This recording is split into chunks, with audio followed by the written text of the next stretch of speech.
We begin with this morning's top story. American forces back in action in Iraq. Early today, U.S. planes were loaded to make a second airdrop of food and water for thousands of Iraqis trapped in the mountains of northern Iraq.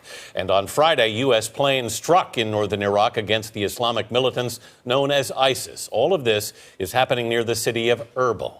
We have two correspondents following the story. Mark Albert is covering the president on Martha's Vineyard. But we begin this morning with Holly Williams on the ground in Erbil, the capital of the Kurdish region. Holly, good morning. Good morning. The American airstrikes are targeting ISIS militants who are just 30 miles outside this city. And the U.S. intervention has been welcomed by Iraqis here in Erbil, which is a stronghold of forces opposed to the Islamic extremists.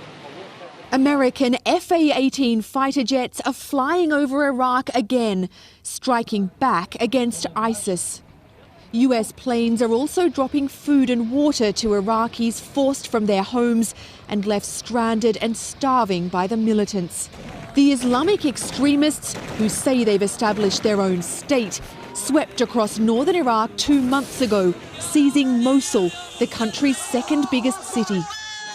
This week, ISIS went on another violent rampage, capturing 15 towns and Iraq's biggest dam.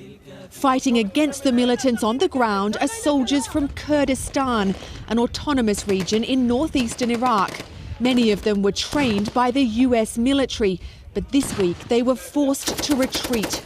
They hope the American airstrikes will allow them to regroup and then push back against the militants. In its new offensive, ISIS is targeting Iraq's religious minorities, including Christians.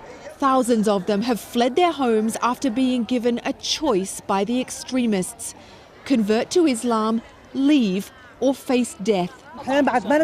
We can't take this anymore, said this Christian woman.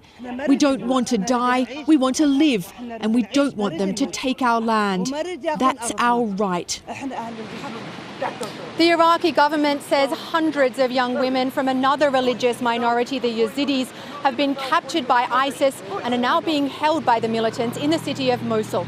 Benita. Holly Williams in Erbil, Iraq. Holly, thank you.